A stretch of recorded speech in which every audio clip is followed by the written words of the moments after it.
Rob here from Media. In this video, we're going to be looking at the toggle element in Elementor, so stay tuned.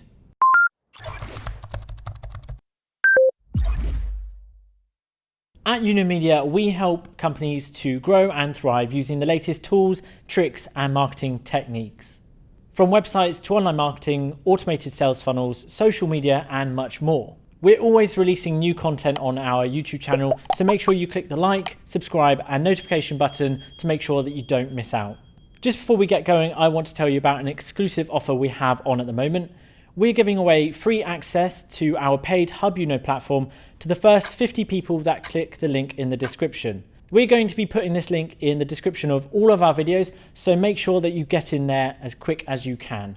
Within Hub we have created over 100 training videos in 13 courses, including a course on how to build a website using Elementor. You'll also find recorded webinars and a host of other free content, so remember to click the link in the description. Let's get on with the video. Hello, in this video we're going to be talking about the toggle element in Elementor. Before we begin then, I've got a page layout of Elementor full width. I've got one section here with one column in, and I've changed the background color of the section to blue. To get back to our elements then, we just need to click the grid here. The first thing we're going to do is we're going to search for toggle in our search widget. There we can see the element. Let's drag that into our column. And here we have the default and preset toggle. So in this video, we're going to go through content and style.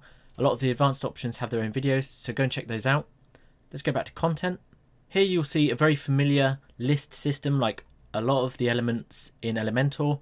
We can add more items if we want. We can remove. We can duplicate. I'm going to leave 3 toggles in for now. To edit these, we can click on the item. We can change those to whatever we like. I'm going to put web design. I'm going to leave the default text in here, but we can put an image in here if we like by putting a space down there. Click add media and insert into post like so. You'll be familiar with a lot of these word processing tools here as well. Let's close that tab. So this tab we're going to have as web development. Again, let's put another image in there. Let's put this one. Close that tab, and this one we're going to put in graphic design. One more image.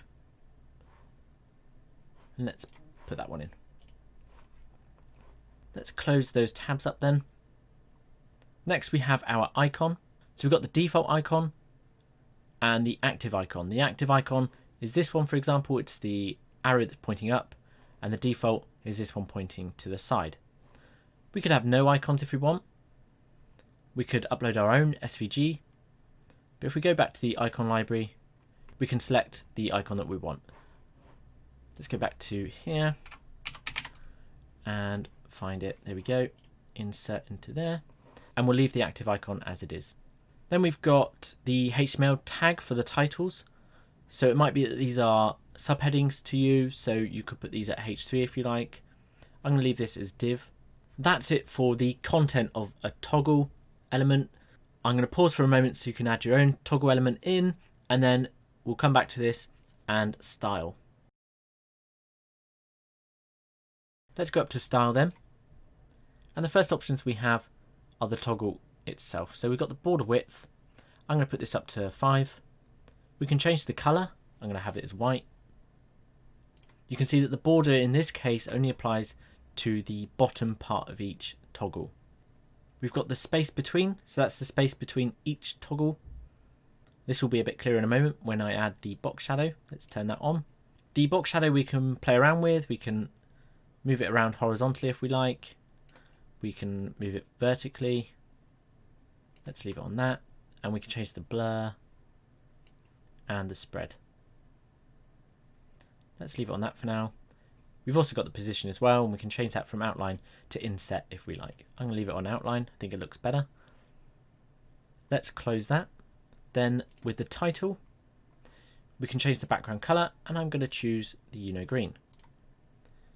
We can change the color of the words as well, but I'm going to leave it on white. And then the active color, I'm going to go for the purple. Typography. Font family, I'm going to choose a Matic SC. There's a whole video on how to use this typography tool, so go and check that out. It's a tool you're going to be using a lot. Let's change the size of this to 2 and leave the rest of the settings. Padding, I do quite like the default padding as it is, but we can play around and have whatever padding settings we want. We could even unlink these values and put individual values in it if we like. I'm going to link these back up and I'm going to go back to the default. Next we have the icon. We can choose the alignment. I'm going to go with the start, but we've also got the end. Then we've got the color of the toggle. I'm actually going to leave this as it is, but this is how it would look. I'm just going to go with white. Active color. So this is the color of the toggle that you're on. So currently we're on graphic design, so I'm going to go with purple to match the text. And then we've got the spacing, which is the spacing between the text and the icon itself. Lastly then, let's go to content. Let's change the background color also to a green, but I'm just going to darken this slightly so it separates it from the toggle itself. Then we've got the color. This is the text color and I'm going to leave it on white. Typography, font family of Josephine Sands. I'm going to make it slightly larger, maybe 1.2 rem, and a weight of 300. And finally, we've got padding again. Again, I like the default padding on this, but you can play around with this if you like. That's it for the toggle element in Elementor. Let's just check our work. So let's click this tab and we can click through these. I'm happy with that. So let's click the tab again. Let's go down to our green update button, click that, and we will see you in the next video.